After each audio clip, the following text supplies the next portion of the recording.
My name is Robin Reid. I'm an extension farm economist here in the Department of Agricultural Economics at Kansas State University.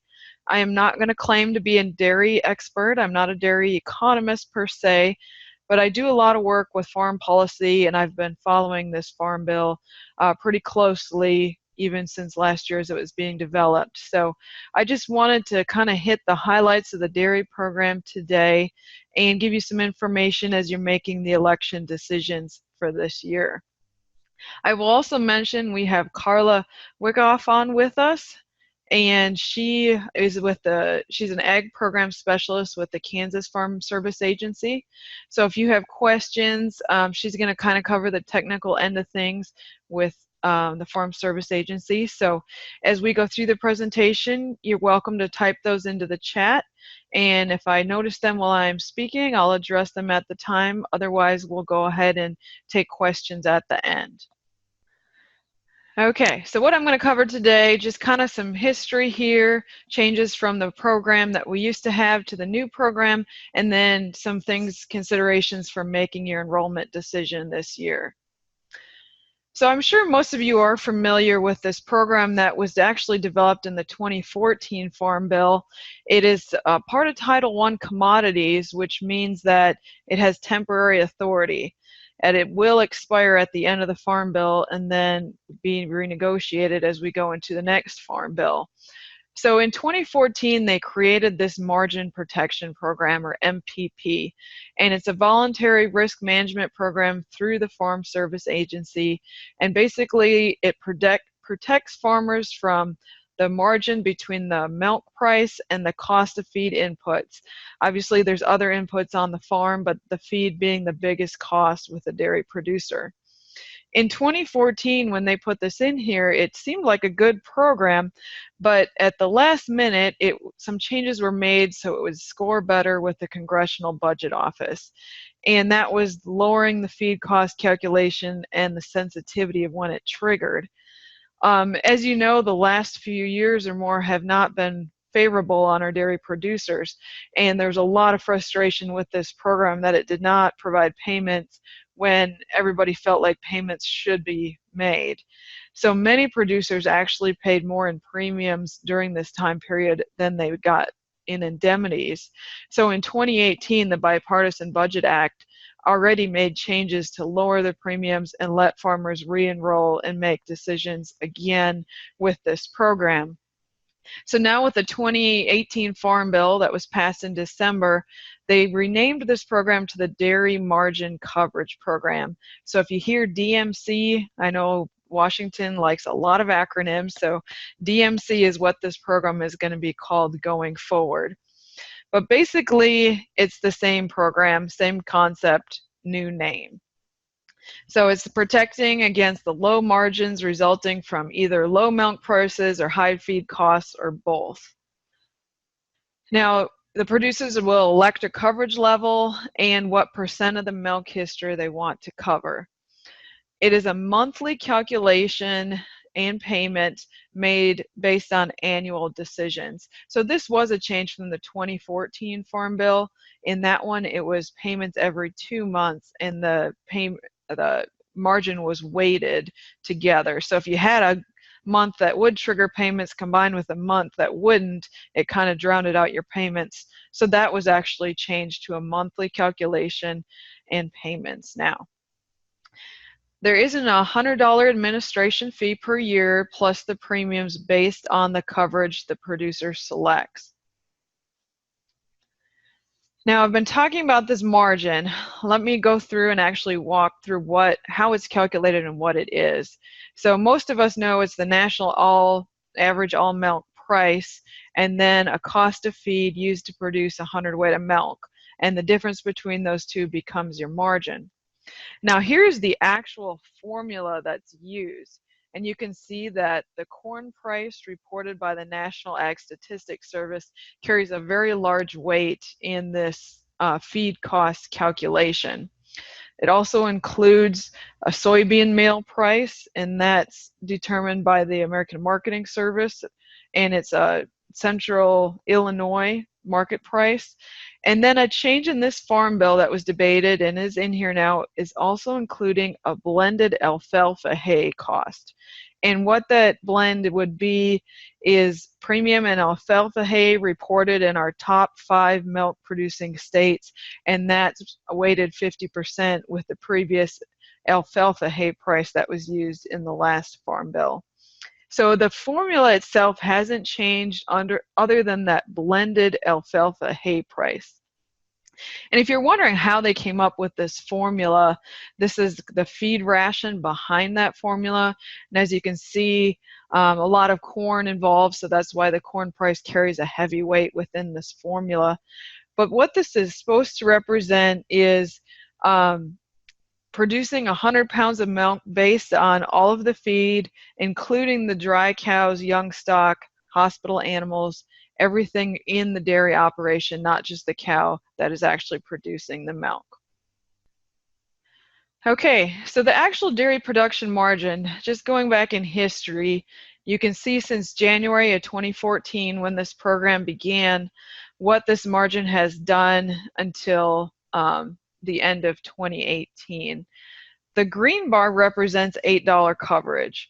So that's the highest that you could purchase with the Dairy Margin Protection Program, but it was quite expensive, so not a lot of producers did. In 2016, the margin was at its lowest amount, and that was $5.76. So if you had coverage below $6, you would have gotten payments in that year. But it came back up shortly after. In 2018, we can see was also a bad year, and there were quite a few payments made at $8 coverage, which was at a cheaper price due to that Bipartisan Budget Act. Now, the new Farm Bill offers coverage up to $9.50 with this margin, and that's why you'll see the orange bars there at $9.50. So going back in time, those are all the months that a producer would receive payments if they had $9.50 margin coverage.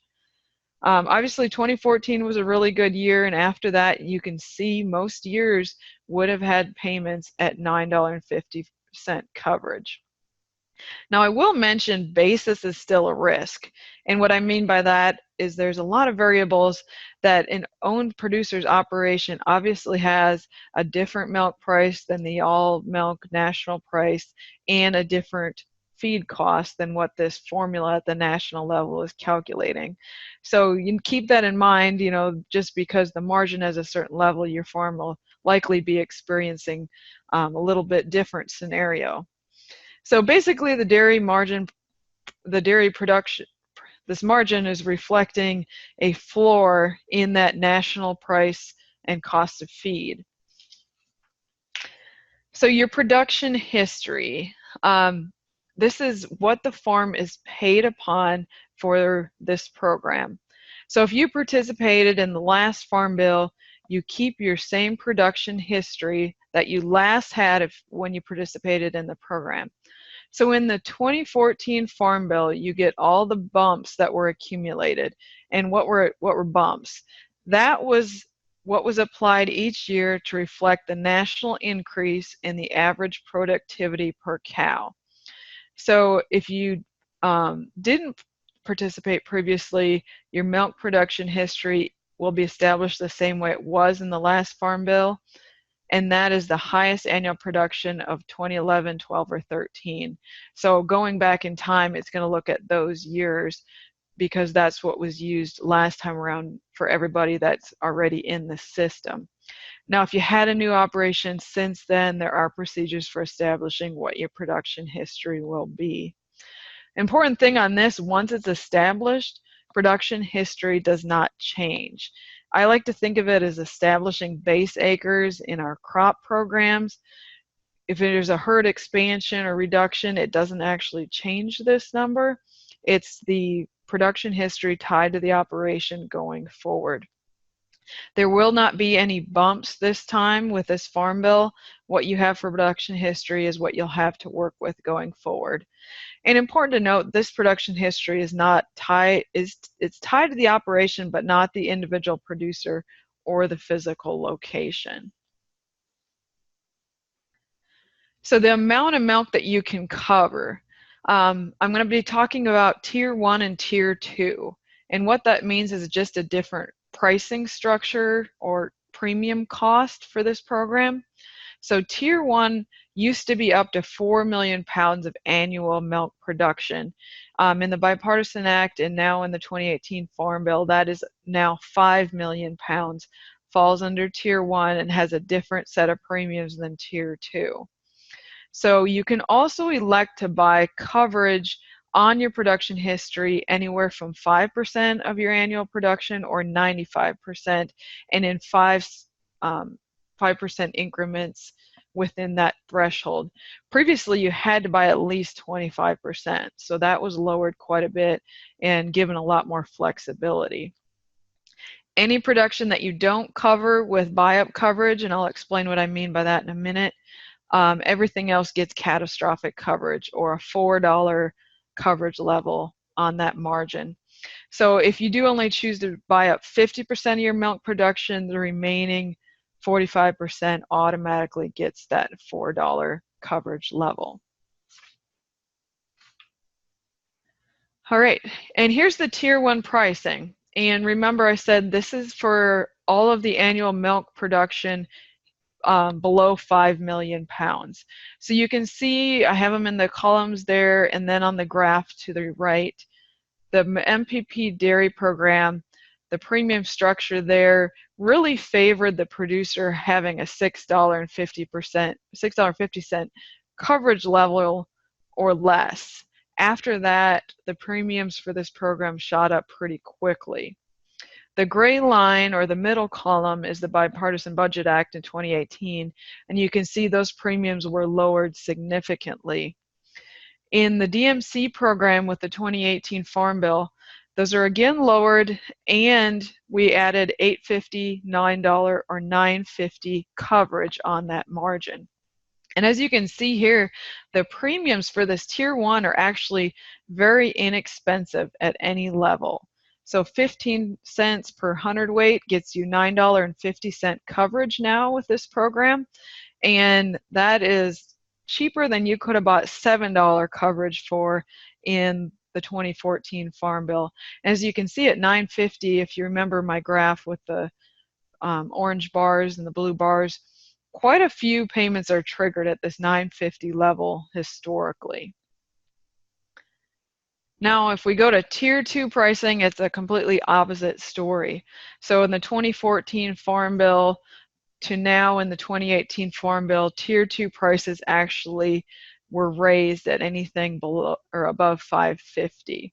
So this program really encourages larger farmers to have lower coverage on their Tier 2 because it does get so expensive at higher prices. So the one thing that was changed, though, that really allows some flexibility here is if you elect $8 coverage or less in Tier 1, then you have to have that same coverage in Tier 2.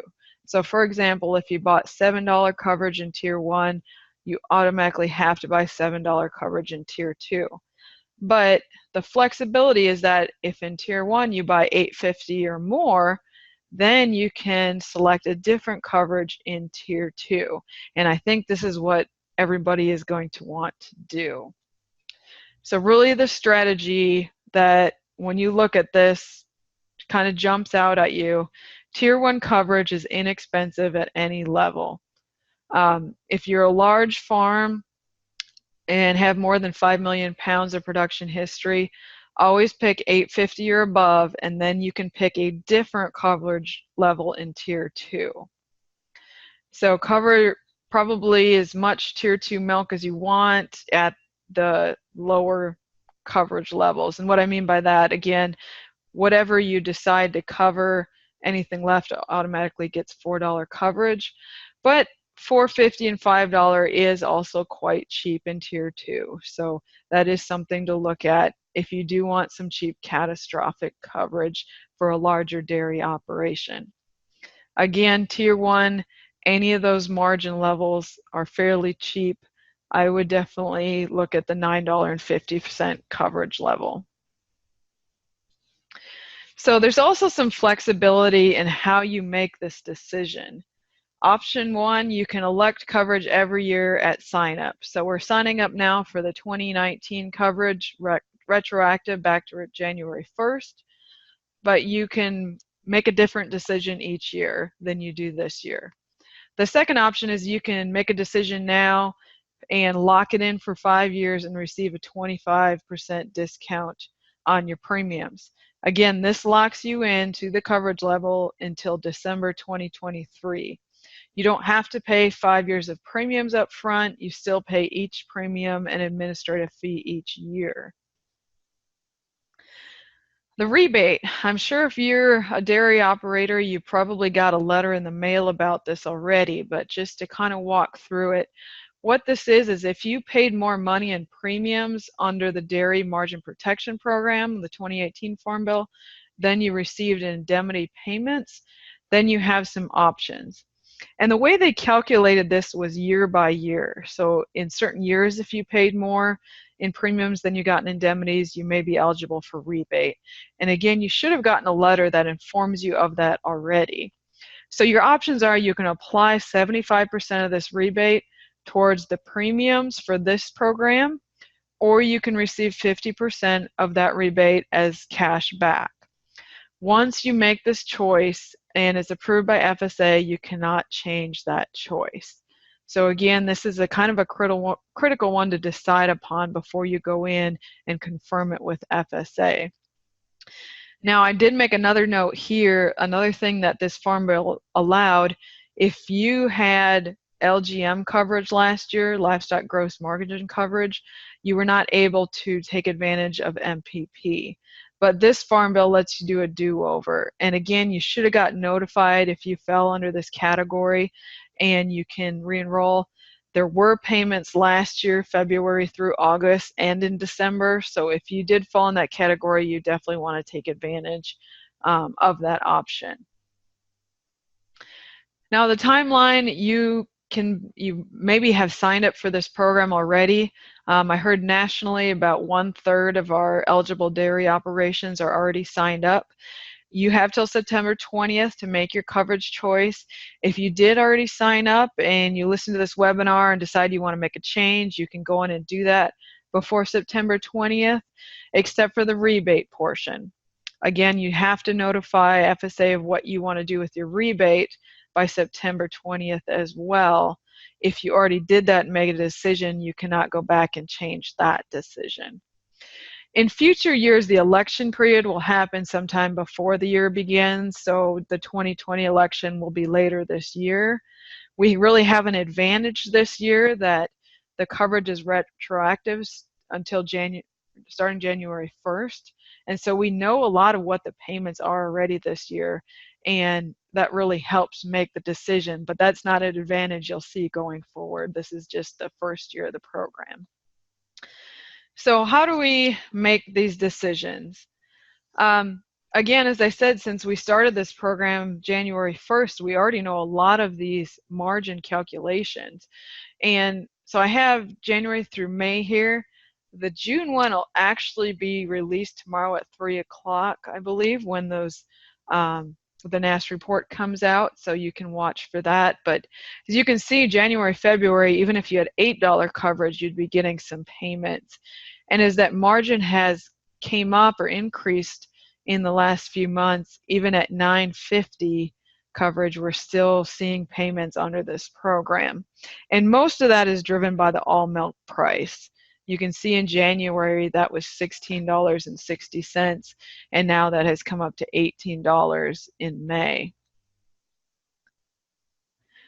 So if you look at the different coverage levels, here I have if a payment was kicked in each month, January through May, and what the total of those payments would be per hundredweight. You can see that $8 coverage, we're seeing a total of 38 cents per hundredweight of payment. Up until the $9.50 coverage is actually $5.40 worth of payments that are already set in stone and accumulated this year alone. So I've also put the tier 1 and tier 2 premiums there, and for disclosure, I did not discount them by 25%. These are just the yearly straight premiums. And I did not apply the administrative fee or the sequestration. These are just the rates. So you can see Tier 1, there's some obvious net benefits of this program, which would be the total payments minus the premium. At the $9.50 coverage level, we're actually making $5.25 in this program. But you'll notice Tier 2, the net benefit is negative for all coverage levels.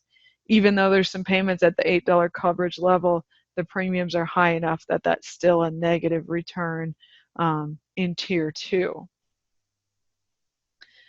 If we look at just Tier 1, so if a operation had 5 million pounds of covered milk production history, what are these payments actually going to add up to? And again, this is just January through May. So at coverage levels above $8, you can see the premiums there and the indemnities and then the net benefit. And at $8, we are seeing negative because there's still more premiums. But you can see as you go up to $9.50 coverage, we actually know for certain that there's a $14,900 net benefit above the premiums by covering your milk at $9.50 this year. And again, that's for 5 million pounds of covered milk production history. And again, I did not discount these premiums by 25%, so that would even bring that number up more. So what are we thinking for the rest of 2019? What is this margin going to do?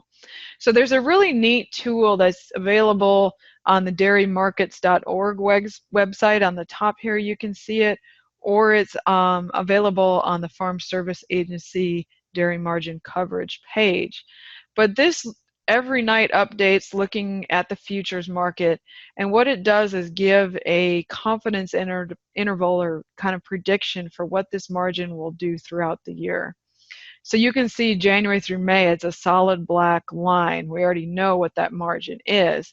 And going forward, it's more narrow in the upcoming months and then gets wider as we go out, and that's because there's less uncertainty as we get further out.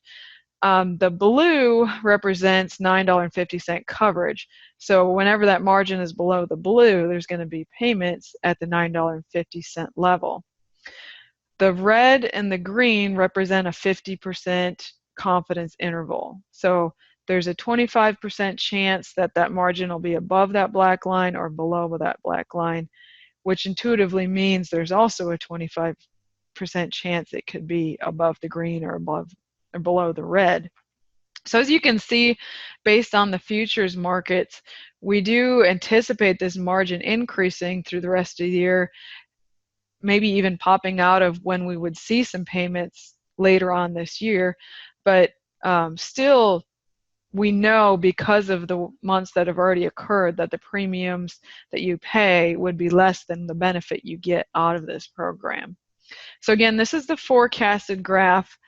They also have the probability table view, and what this shows is the expected margin over the different months, and then the probability of there being a payment within all those different margin categories. So you can see at $9.50 coverage, 100% chance that we're going to get a payment through June. The June payment is the June margin is predicted to be $8.77 according to this model. Going forward, you can see that percentage probability dropping off to where we have a 57% chance in July of having a payment at $9.50 coverage level. That goes back up to 65% in August, and then from there starts dropping down.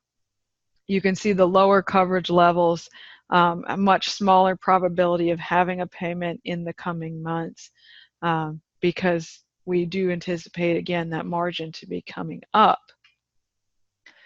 Now, I was on the forecasted margin of this tool. The next section here is where you can actually select coverage, and it'll help show you what your premium cost will be and the predicted payments coming out of the 2019 program.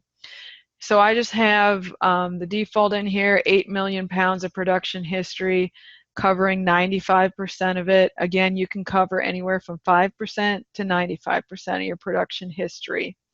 So that gives me some production in Tier 1 and some production in Tier 2. Now, I selected in Tier 1 $9.50 coverage level. You can see that the price on that is 15 cents per hundredweight. Again, that's the statute prices. Those don't change. So the premium for all of my Tier 1 milk would be $7,500. The expected payment is $26,541. A lot of that is set in stone. Some of that is predicted going forward. Some more payment on top of what we already know.